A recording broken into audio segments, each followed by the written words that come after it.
අයිබෝන් ළමයි හත ශ්‍රේණියට නියමිත තවත් පාඩමක් අපි කතා කරන්නයි සූදානම් වෙන්නේ. හත ශ්‍රේණිය කෝණ පාඩම. හොඳයි පුතේ අපි 6 ශ්‍රේණියේදී ඉගෙන ගත්තා මෙන්න මේ වගේ ඍජු රේඛාවකට සරල රේඛාවක් කියනවා කියලා. එතකොට සරල රේඛාවක් නම් මේ විදිහට දෙපැත්තට ඊස් දෙකක් දානවා. ඒත් එක්කම සරල රේඛාවකින් කොටසක් ගත්තාම මේ වගේ සරල රේඛාවකින් කොටසක් ගත්තාම සරල රේඛා ඛණ්ඩයක් කියනවා කියලා ඉගෙන ගත්තා. ඒත් එක්ක පුතේ සරල රේඛා දෙකක් මුණ ගැසුනහම මේ වගේ සරල රේඛා දෙකක් මුණ ගැසුනහම ලැබෙන හැඩයට අපි කිව්වා කෝණයක් කියලා. එතකොට මෙන්න මේ හැඩේ කෝණයක්.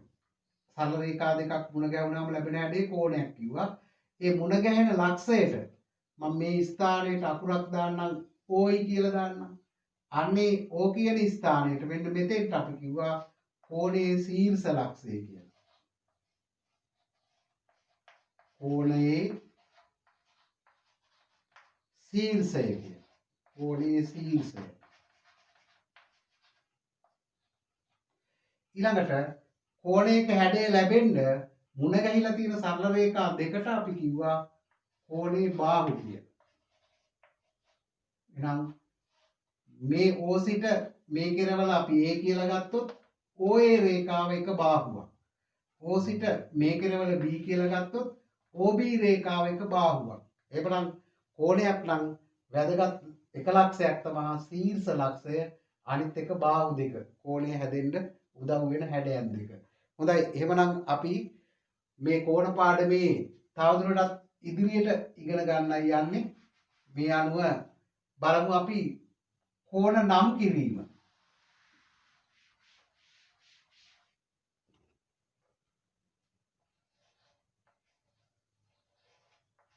කෝණ නම් කිරීම.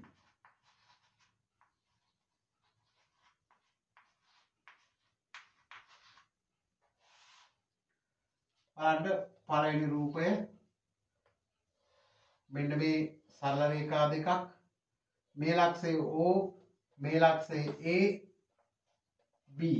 එහෙනම් මේ OA හා OB සරල රේඛා ඛණ්ඩ දෙක උදව් වෙලා තමයි මේ කෝණය හැදිලා තියෙන්නේ. ඒතකොට මේ කෝණේ ශීර්ෂය අපිට ලියන්න පුළුවන්. ශීර්ෂය O කියලා ලියන්න පුළුවන්. කෝණය හැදෙන්න උදව් වෙච්ච සරල රේඛා ඛණ්ඩ දෙක තමයි බාහු. එහෙනම් බාහු එකක් O සිට A තෙක් රේඛා OA O සිට B තෙක් රේඛා OB. බාහු දෙක OA OB. බලමු මේ කෝණය නම් කරන්නේ කොහොමද කියලා. නම් කිරීම. උදේ හැම වෙලේම කෝණයක් නම් කරද්දී මේ අක්ෂර තුන ඇසුරින් තමයි නම් කරන්නේ. එතකොට හැම වෙලේම මැදට ලියන අකුර තමයි ශීර්ෂය අකුර. එහෙනම් මේ අකුර දාන්නේ මැදට. A අකුරෙන් හරි B අකුරෙන් හරි පටන් අරගෙන මැදට O අකුර ලියලා තමයි කෝණය නම් කරන්නේ. ඒත් එක්කම මුදේ කෝණයක් කියන්න කෝණය කියන එකට අපි සංකේතයක් පාවිච්චි කරනවා. කෝණය. මේ අතර කෝණයක් අදිනවා. බලමු මේ කෝණය නම් කරන්නේ. A අකුරෙන් පටන් ගත්තා O ලිව්වා B ලිව්වා කෝණය කියන සංකේතය දාන්නේ ශීර්ෂය දැක්වෙන අක්ෂරයේ උඩින්. ඒතොර මේ කෝණය AOB. මේ කෝණයම BOA කෝණය කියලා නම් කරත් වැරද්දක් නැහැ. ඒත් හරි. එතකොට පුතේ AOB BOA කිව්වහම අන්න මැදට ශීර්ෂය අක්ෂරය එනවා O අක්ෂරය. ඒකෙන් පටන් අරන් B ගෙන් ඉවර කර හැකි. B ගෙන් පටන් අරන් A ගෙන් ඉවර කර හැකි. හැබැයි පුතේ වඩා හොඳයි ඉංග්‍රීසි හොඩියේ B අකුරට කලින් A අකුර ඉන්න හින්දා මුලින් ඉන්න එක්කනාට මුල් තැන දීලා තමයි ගොඩාක් වෙලාවට පෙළ පොත් මුද්‍රණය කරනකොට කෝණ නම් කරලා තියෙන්නේ. ඒ නිසා වඩා හොඳම AOB කෝණය කියලා ලියන එක. එහෙමනම් මෙන්න මේ ක්‍රමයට ඕනෑම කෝණයක් නම් කරන්න පුළුවන්. හොඳ අපි බලමු පුංචි තවත් ගැටලු කීපයක් කතා කරලා කෝණ නම් කිරීම කියලා මාතෘකාව ලියාගන්න. ලියාගෙන කෝණයක් ඇඳගෙන ශීර්ෂය බාහු සහ නම් කරන විදිය ලියා ගන්න. හොඳයි අපි යමු එහෙනම් දෙවෙනි උදාහරණයට. පහත රූප ඇසුරින් දී ඇති වග්ගු පුරවන්න කියලා තියෙනවා. දැන් පළවෙනි එකේ කෝණයක් ඇඳලා තියෙනවා පේනවා කෝණයක හැඩය තියෙනවා. ඒකට සරල රේඛා දෙක මුණ ගැහිලා තියෙන ලක්ෂය P. අපි යන්නේ ලක්ෂයට මේ කෝණයේ ශීර්ෂය කියනවා. එහෙනම් මේ කෝණයේ ශීර්ෂය P. බාහු දෙක මේ කෝණය හැදෙන්න උදව් වෙච්ච සරල රේඛා ඛණ්ඩ දෙක. ඒ කියන්නේ PQ එකක් PR එකක්. එහෙනම් PQ, PR. දැන් අපි දන්නවා නම් කරද්දී P මැදට එන්න ඕනේ අනිත් බාහුවකින් පටන් අරගෙන මේ බාහුවේ අනිත් අන්තයෙන් පටන් අරගෙන ඊළඟ බාහුවේ අනිත් අන්තයෙන් ඉවර කරනවා. එහෙනම් අපි මේ කෝණේ නම් කරද්දී P මැදට එන විදිහට කොහොමද නම් කරන්නේ? Q P R විදිහටයි නම් කරන්නේ. බලමු ඊළඟ රූපේ. සරල රේඛා ඛණ්ඩ දෙක මුණ ගැහිලා තියෙන ලක්ෂය M. ඒක තමයි කෝණයේ ශීර්ෂය. කෝණය හැදෙන්න උදව් වෙච්ච සරල රේඛා ඛණ්ඩ දෙක එකක් MN අනිත් එක ML. එහෙනම් බාහු දෙක MN එකක් ML එකක්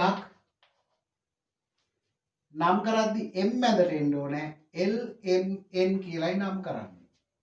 LMN කෝණය කියලායි නම් කරන්නේ. කෝණයේ සංකේතය ශීර්ෂයේ අක්ෂරය උඩිනුයි දාන්නේ. අවසාන එක සරල රේඛා ඛණ්ඩ දෙක මුණ ගැහිලා තියෙන්නේ y වලදී. එහෙනම් ශීර්ෂය y. මේ කෝණය හැදෙන්න උදව් වෙච්ච සරල රේඛා ඛණ්ඩ දෙක එකක් YZ YZ අනිත් එක YX. නම් කරද්දී y අකුර මැදට එන්න ඕනේ. x ගෙන් පටන් ගමු එහෙමනම්. x YZ කෝණය කියලා නම් කරන්න පුළුවන්. මොකද ඔබ කෝණයක ශීර්ෂය සහ බාහු සහ කෝණ නම් කිරීම හොඳට ඉගෙන ගත්තා. බලමු තවත් එක අභ්‍යාසයක් කරලා. හොඳයි පුතේ එහෙනම් ඊළඟ ගැටලුවට යමු. කෝණ නම් කිරීම යටතේ පහත රූපවල අංක වලින් දැක්වෙන කෝණ නම් කරන්න. දැන් මෙතන AB සරල රේඛා ඛණ්ඩයයි CD සරල රේඛා ඛණ්ඩයයි එකිනෙක ගැටිලා තියෙනවා. කෝණ හැඩ දෙකක් තියෙනවා. අංක 1 කෝණය අංක 2 කෝණය. අංක 1 2 දෙකේම ශීර්ෂ ලක්ෂය මේ C ලක්ෂය. එහෙමනම් අංක 1 2 කෝණ දෙකම නම් කරද්දී මැදට එන්න ඕන අකුර C ලක්ෂය පුතේ. ඒ අනුව C මැදට එන්න ඕනේ. අංක 1 කෝණය හැදෙන්න උදව් වෙච්ච බාහු දෙක CA එකක් අනිත් එක CD. එහෙමනම් අපි මැදට එන්න ඕන අකුර C නම් පටන් ගමු A ගෙන්. A මැදට C D කෝණය. අංක 1 කෝණය. ඒ විදිහට අංක 2 කෝණය නම් කරද්දී C මැදට එන්න ඕනේ. බාහු දෙක CB එකක් CD එකක් B ගෙන් පටන් ගමු. B ට කලින් B ඉන්න හින්දා B C D කෝණය. හොඳයි පුතේ ඊළඟ රූපයට යමු. මේ රූපේ සරල රේඛා දෙකක් එකිනෙක ඡේදනය වෙලා තියෙන සරල රේඛා ඛණ්ඩ දෙකක්. ඒ කෝණ හතරම නම් කරද්දී කෝණ හතරෙම ශීර්ෂ ලක්ෂය මේ ලක්ෂය එතන O කියලා දාලා තියෙනවා. එහෙනම් O මැදට එන්න ඕනේ. අංක 1 මැදට එන්න ඕන අකුර O උදව් වෙන බාහු දෙක OA OD කෝණය හැදෙන්න උදව් වෙලා තියෙන්නේ. එහෙනම් A ගෙන් පටන් ගත්තොත් AOD කෝණය කියලා නම් කරන්න පුළුවන්. අංක 2 කෝණය මැදට O එන්න ඕනේ. OB OD තමයි බාහු දෙක. එහෙනම් B ගෙන් පටන් ගන්න එක වඩා හොඳයි. D ගෙන් පටන් ගත්තොත් කමක් නැහැ. BOD කෝණය කියලා අංක 2 නම් කරන්න පුළුවන්. අංක 3 කෝණය මැදට එන්න ඕන අක්ෂරය O උදව් වෙච්ච බාහු දෙක OB OC.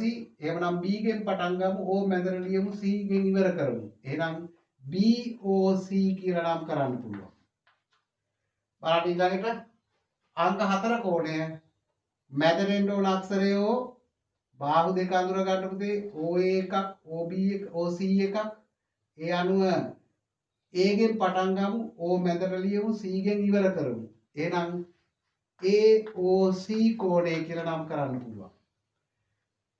ඊළඟ ත්‍රිකෝණයක් බව අඳුරගෙන තියෙනවා. ඒ අනුව මෙන්න මේ අංක 1 කෝණේ නම් කරද්දී මැදට එන්න ඕන අක්ෂරය B, බාහුව දෙක BC BA. එහෙනම් A ගෙන් පටන් අරන් B ලියලා C ගෙන් ඉවර කරමු. ABC.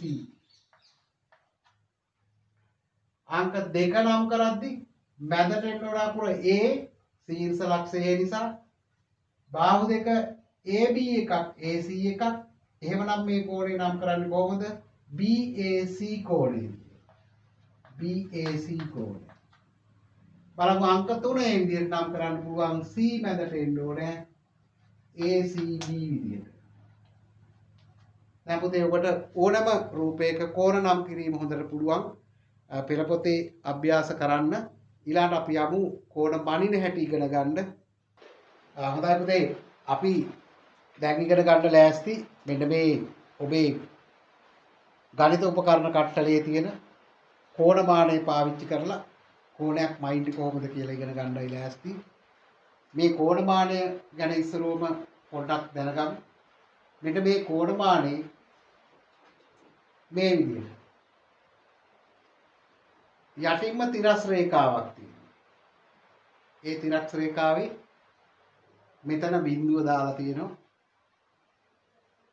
මේ ලක්ෂයේ බිඳුව 10 20 30 කොට මේ රේඛාවත් එක්ක කෝණයක් හැදෙනවා නම් මේ විදිහට වෙනස් වෙවි. අන්න ඒ කෝණය මැන ගන්න බිඳුව 10 20 30 40 50 මේ මිනුම් පාවිච්චි කරනවා. ඒත් එක්කම මේ රේඛාවත් එක්ක හැදෙන කෝණයක් මයින්ඩ් ආයේ වෙනම කළු පාටින් දාලා තියෙනවා මේ විදිහට. බිඳුව 10 20 30 40 මේ විදිහට අගයක් දාලා තියෙනවා 10 20 30 40 50 ඒ විදිහට. එතකොට මේ පැත්තේ බාහුවක් එක්ක හැදෙන කෝණයක් වයින්ද රතු පාට මිනුම් පාවිච්චි කරන්නේ. මේ පැත්තේ බාහුවක් එක්ක හැදෙන කෝණයක් මනින්න විශාලත්වය හොයන්න කළු පාට මිනුම් භාවිතා කරනවා. ඒ අනුව බලමු මෙන්න මේ රූප ටික කෝණ මැනලා අගය ලබා ගන්න විදිහ. බලන්න එවනම් මෙන්න මේම ඉස්සරෝම කෝණමානයේ මෙන්න මේ ස්ථානය ගත්තොත් විශේෂයෙන් අඳුර ගන්න පුළුවන් මේ රේඛා දෙකක් හම් වෙන විදිහටයි ඔබේ කෝණමානය ඇත්තේ මේ විදිහට. එහෙම නැත්නම් මෙතනින් සිදුරක් මෙතන වෙනම ලකුණක් දාලා තියෙනවා. මේ කෝණ හැම එකක්ම හැදෙන කෝණවල ශීර්ෂයේ ලක්ෂය. එනම් මේ කෝණමානයේ ශීර්ෂය ඉස්සරෝම කෝණයේ ශීර්ෂය මත තියන්නේ. ඊළඟට කෝණමානයේ මෙන්න මේ බිඳුව රේඛාව කෝණේ එක බාහුවක් මතට ගන්න ඕනේ. එහෙනම් නිවැරදිව කෝණමානය තියන්නේ ශීර්ෂ ලක්ෂය මේ විදිහට තියන්න ඕනේ. ඊළඟට එක බාහුවක් ගන්න ඕනේ බිඳුව රේඛාවට. මෙන්න මේ විදිහට නිවැරදිව තියන්නේ කෝණමානය. බලන්න මේ ඉර මතට බිඳුව හරහා තියෙන තිරස් රේඛාව ආවා. ශීර්ෂ ලක්ෂය හරියටම කෝණයේ ශීර්ෂ ලක්ෂය මතට ගත්තා. ඊළඟට රතු පාට මිනුම් වලින් තමයි දැන් මේ කෝණයේ විශාලත්වය බලාගන්නේ. ඒ අනුව බිඳුවයි 10යි 20යි 30යි 40යි 50යි 60ට මදක් අඩුවෙන් තියෙන අංශක 60ට මේ බිඳුවේ ඉඳලා 10ට මේ කුඩා පරිමාණ 10ක් තියෙනවා. ඒ කුඩා පරිමාණ එකක් තමයි එක අංශකයක් වෙන්නේ. එහෙනම් 50 පසු වෙලා මැද ඉරට 55යි 56 57 58 59ක් විතර කියලා අඳුර ගන්න පුළුවන්. එහෙනම් මෙන්න මේ කෝණය හරියටම අපිට අංශක වලින් 59යි කෝණ මනින ඒකකයේ අංශක 59 කියලා පුතේ ලියන්නේ මෙන්න මේ විදිහට. ඩොට් එකක් දාන්න. නම් මේ කෝණය මැන්න. දෙවෙනි රූපයත් බලමු අපි. එහෙනම් Q මතට කෝණමානයේ ශීර්ෂය තිබ්බා. මේ රේඛාව මතට බිඳුව රේඛාව ගත්තා. දැන් රතු පාට මිනුම් වලින් මේ කෝණය අපි දන්නවා මේ සුළු කෝණයක් කලින් වෙන්නේ මේක මහා කෝණයක් කියලා. ඒකට අංශක බලමු ඍජු කෝණයට වඩා වැඩි කෝණයක්. බිඳුව 10 20 30 40 50 60 80 90 110 120යි 121ක්. එහෙනම් මේ කෝණයේ අගය අංශක වලින් 121ක් කියලා. හොඳයි බලමු ඊළඟ මේ කෝණේ මනිද්දිත් කෝණමානයේ ශීර්ෂයේ y මතයි තියන්නේ. කෝණයේ ශීර්ෂය මත. ඊළඟට කෝණමානයේ මෙන්න මේ තිරස් රේඛාව බිඳුව රේඛාව xy මතටයි ගන්නෙ. xy මතට. ඒ අනුව කෝණයේ අගය හොයාගන්න පුළුවන් කළු පාට මිනුම් වලින්. නිවැරදිව කෝණමානය තියාගන්න පොඩි වෙනසක් වුණොත් ආපහු හදා ගන්න ඕනේ. 10 20 30 40 41 42 43 44. එහෙනම් මේ කෝණය අපි අංශක වලින් 44යි කියලා අඳුරගන්න. ඊළඟට මේකේ මනින්න කියන්නේ ABC කෝණය නෙමෙයි ABC පරාවර්ත කෝණය. ඒකට පරාවර්ත කෝණයක් කොහොමද මැනගන්නේ කියලා බලමු අපි. මෙන්න මේ විදිහට. මේ කෝණේ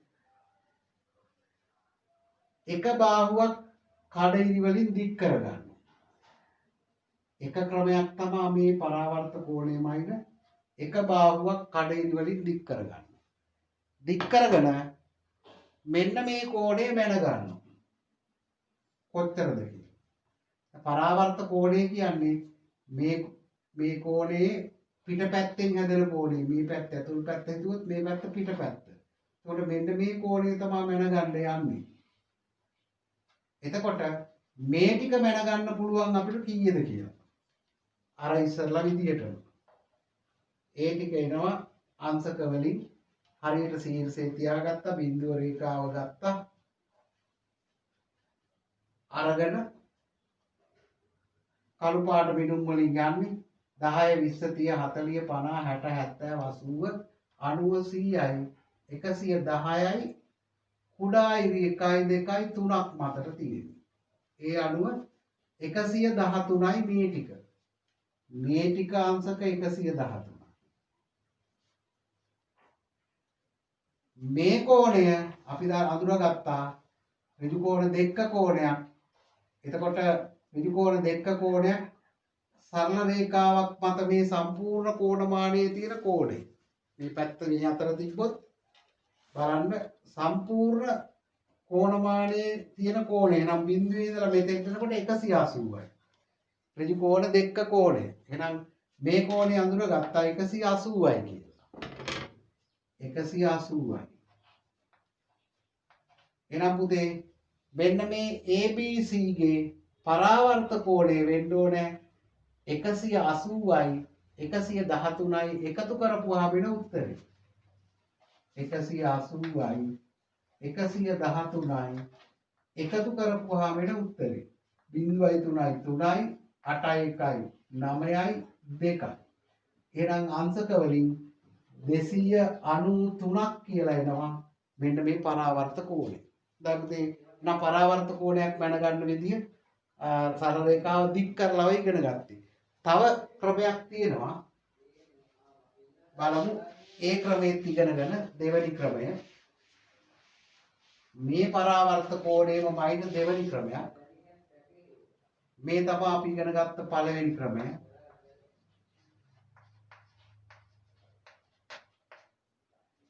දෙවෙනි ක්‍රමය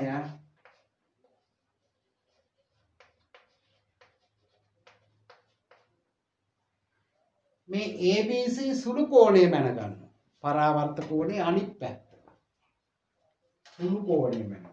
එතකොට මේක නම් සුළු කෝණේ ඉන්නේ අංශක 60 10 20 30 40 50 60 67ක් කියලා ඉන්නේ. එහෙනම් ABC සුළු කෝණය 67යි. ABC සුළු කෝණය අංශක වලින් 67යි.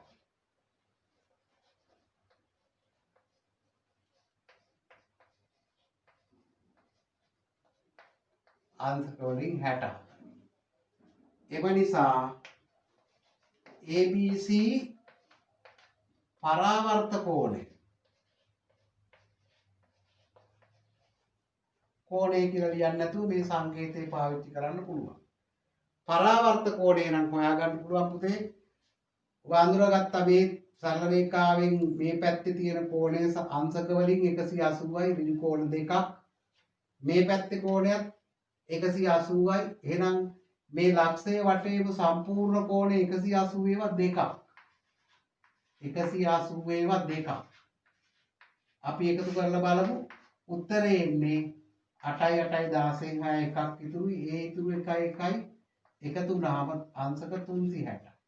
නම් වටේම කෝණය 360 නම් මේ කෝණය දන්නවනම් 67යි කියලා පරාවර්ත කෝණය හොයාගන්න පුළුවන් අංශක 360න් 67ක් අඩු කරනවා අංශක. බිඳුවෙන් 7ක් බෑ එකක් ඉල්ලගත්තා 10න් 7ක් 3යි. 5න් 6ක් බෑ 15න් 6ක් 9යි 2යි. ආපුදේ අර උත්තරේ වෙනවා 293 කියන කලින් උත්තරේ වෙනවා. එහෙනම් මෙන්න මේ ක්‍රමයට අපිට පුළුවන් පරාවර්ත කෝණයක් මැන ගන්න. එhmenan කෝණ මැනීම සම්බන්ධ පෙළ පොතේ අභ්‍යාස කරන්න මින් අනතුරුව. හොඳයි පුතේ එහෙනම් අපි බලමු දෙන ලද විශාලත්වයක් සහිත කෝණ ඇඳීම. මම දෙන්නම් ඉස්සරෝම ලේසි කෝණයක් අංශක 60 කෝණය. අපි අඳින්නේ 60 කෝණයක බාහුවක් ඇඳගත්තා. ශීර්ෂ ලක්ෂය හඳුනාගත්තා. කෝණමානයේ ශීර්ෂ ලක්ෂයේ තිබ්බා. කෝණමානයේ බිඳුව රේඛාව මේ ඇඳගත් රේඛාව මතට ගත්තා. ඊට පස්සේ 10 20 30 40 50 60 කියන තැනින් පැන්සල් තුලින් ටිකක් තියාගත්තා. ඊට පස්සේ යා කරනවා. මේ කෝණය අංශක වලින් 60. මේ විදිහටම අපිට පුළුවන් අංශක 125ක කෝණයක් අඳින්න. බාහුව ඇඳගත්තා. ශීර්ෂ ලක්ෂය ලකුණු කරගත්තා. කෝණමානයේ ශීර්ෂයේ කෝණයේ අදාළ ශීර්ෂ ලක්ෂය තියාගත්තා. දැන් ගන්න ඕනේ 125. දන්නවා මෙතෙන් යනකොට වෙඩි කෝණයක් හැදෙන්නේ 90යි 100යි 110යි 120යි 125න් ටිකක් තියාගත්තා. යා කරා. අංශක 125 කෝණය ලැබෙනවා. ඊළඟට බලමු අපි පරාවර්ත කෝණයක් අඳින්න ආවොත් තුන්වෙනි එක විදිහට පරාවර්ත කෝණයක් බලමු. අංශක 210 වගේ කෝණයක් නිර්මාණය කරන්නේ වඩා ලේසිම ක්‍රමය කියලා දෙන්නම්. අංශක අපි කලින් දැනගත්තා ලක්ෂයේ වටේම කෝණය 360. එහෙනම් අංශක 360න් අංශක 210ක් අඩු කරනවා. බිඳුවයි 6න් එකක් 5යි 3න් දෙකක් 1යි. එහෙනම් පුතේ අංශක 210 කෝණේ අංශක 210 පරාවර්ත කෝණය. ඒ පරාවර්ත කෝණේ අනිත් පැත්තට එන්න ඕන කෝණය අංශක 150. එහෙනම් අපි කරන්නේ අංශක 150 කෝණයක් අඳිනවා. අංශක 150 කෝණයක් ශීර්ෂ ලක්ෂයේ කෝණමානයේ ශීර්ෂයේ තිබ්බා. බිඳුව රේඛාව ගත්තා. ඊට පස්සේ 120 30 140 150 හිත තියාගත්තා. යා කරනවා.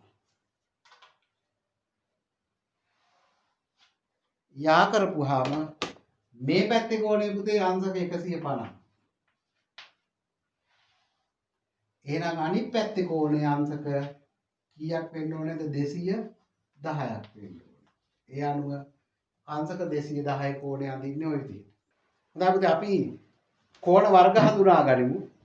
6 ශ්‍රේණියේදී අපි ඉගෙන ගත්තා මේ වගේ කඩදාසියක් ඕනෑම විදිහකට මේ විදිහට එක මත කියන කොටස් වලට නැමීමෙන් ඍජු කෝණයක් හඳුනාගත්තා අපි. එතකොට අපි ඉගෙන ගත්තා මෙන්න මේ ඍජු කෝණයට වඩා කුඩා කෝණ සුළු කෝණ කිව්වා.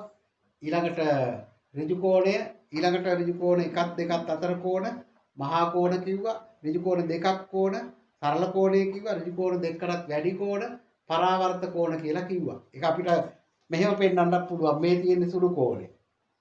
මේ තියෙන්නේ ඍජු කෝණය. මේ තියෙන්නේ මහා කෝණය. මේ තියෙන්නේ සරල කෝණය.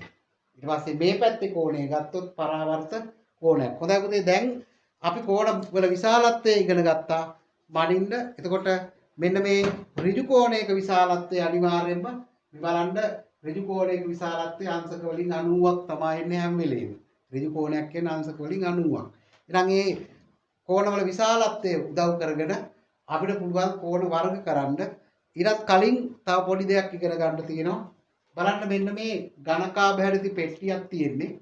මේ ඝනකා බැහැරිති පෙට්ටියේ මෙන්න මේ මුල්ලක කෝණය. මේ මුල්ලක කෝණය හැම වෙලේම අනිවාර්යයෙන්ම ඍජු කෝණයක් වෙන්නේ. මේ මුල්ලක කෝණය ඍජු කෝණයක් වෙන්නේ. මේක ඝනකාභයක් නම් මේ ඝනකාභයයේ පවතින තාක් මේ ඍජු කෝණය වෙනස් වෙන්නේ නැහැ. මෙන්න මේ වගේ කාලය අනුව වෙනස් නොවන කෝණ වලට අපි කියනවා ස්ථිතික කෝණ. හොඳයි පුතේ එහෙනම් කෝණ වර්ග කියලා මාතෘකාව ලියාගෙන ස්ථිතික කෝණ කියලා ලියාගන්න. කාලයත් සමග නොවෙනස් වෙන කෝණ තමයි අපි ස්ථිතික කෝණ කිව්වේ.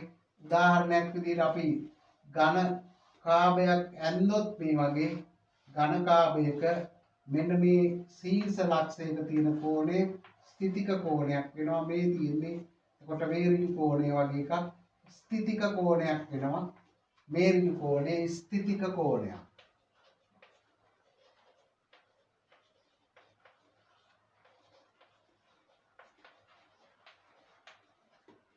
ඊළඟට බලන්න මෙන්න මේ ඔරලෝසුව දිහා දැන් වෙලාව 6ට 5යි. එතකොට මේ ඔරලෝසුවේ මේ තියෙන මිනිත්තු කටුව මේ තියෙන්නේ තත්පර කටුව බලන්න කාලයත් අනුව මිනිත්තු කටුවයි තත්පර කටුවයි අතර කෝණය වෙනස් වෙන විදිහ ටික ටික වැඩි වෙනවා. ටික ටික වැඩි වෙනවා. දැන් ඍජු කෝණයට ආසන්න වුණා. දැන් ඍජු කෝණය පහු කරගෙන මහා කෝණයක් වෙනවා. මේ විදිහට මෙන්න මේ නිතර මේ ඔරලෝසුවේ මිනිත්තු කටුව සහ තත්පර කටුව අතර කෝණය වෙනස් වෙනවා. ඒ වගේම මිනිත්තු කටුව හා පැය කටුව අතර කෝණය වෙනස් වෙනවා. එවැනි වෙනස් වෙන කෝණයකට තමයි පුතේ අපි කියන්නේ ගතික කෝණයක් කියලා. බලන්න එහෙමනම් අපි ඇන්දොත් මෙන්න මේ වගේ ඔරලෝසු මූණතක් දල වශයෙන් අඳින්නම්. මේ තියෙන්නේ තත්පර කටුව මේ තියෙන්නේ පැය කටුව. කෙටිනේ මේ කෝණය නම් මොන කෝණයකට උදාහරණයක්ද? ගතික කෝණය. ගතික කෝණය.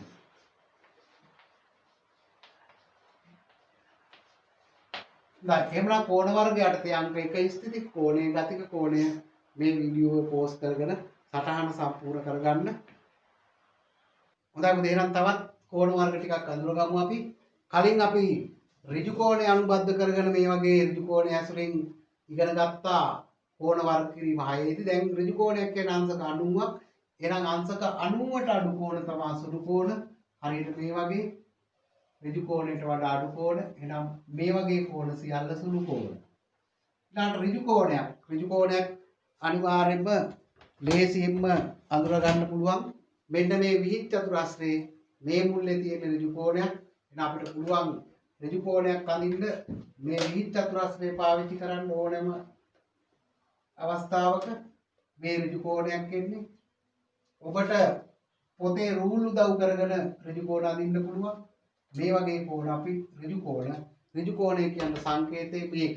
ඊළඟ ඍජු කෝණයට වඩා විශාල කෝණ ඍජු කෝණ එකකට වඩා වැඩි. එහෙම අංශක 90ට වැඩි 180ට අඩුයි. ඒ වගේ කෝණ වලට අපි කියන්නේ මහා කෝණ. මෙන්න මේ හැඩේ කෝණ මහා කෝණ. හරිද? එහෙනම් ඊළඟ 6 වෙනි කෝණ වර්ගය තමයි සරල කෝණ. සරල කෝණය කියන්නේ මෙන්න මේ වගේ අංශක වලින් 180යි. කෝණ මානයෙන් සම්පූර්ණ එකක්. අංශක වලින් 180යි. ඕනෑම අතකට සරල කෝණයක් අඳින්න පුළුවන් මේ වගේ. ශීර්ෂ ලක්ෂය මේ පෙන්වුම් කරන්නේ මේ වගේ ඕනෑම අතකට සරල කෝණයක් අඳින්න පුළුවන්. සරල කෝණය. ඊළඟට සරල කෝණයකටත් වඩා විශාල කෝණ අපි හඳුන්වන්නේ පරාවර්ත කෝණ කියලා. මේ වගේ මේ පැත්ත සුළු කෝණයක් නම් මේ පැත්ත අනිවාර්යෙන් පරාවර්ත කෝණයක්. ඊළඟට ඍජු කෝණයක අනිත් පැත්තත් පරාවර්ත කෝණයක්. ඍජු කෝණයක් මේ වගේ ඇඳක් මේ පැත්ත පරාවර්ත කෝණයක්. මහා කෝණයක් ඇඳක් ඒකේ අනිත් පැත්තට එන්නේ පරාවර්ත කෝණයක්. එහෙමනම් පුතේ දුවේ ඔබ අද ඉගෙන ගත්තා කෝණයක ශීර්ෂය, බාහු, කෝණ නම් කිරීම, දෙල්ලද විශාලත්වයක් තියෙන කෝණ අඳින හැටි, ඊළඟට කෝණයක් මනින හැටි, ඊළඟට අංශක පදනම් කරගෙන කෝණ නම් කරන හැටි, ඊළඟට ස්ථිතික කෝණය, ගතික කෝණය කියන මේවා ඉගෙන ගත්තා. පෙළ පොතේ අභ්‍යාස මාලාව සම්පූර්ණ කරන්න මේ දැනුමත් උදව්වට ගන්න ආයුබෝවන්.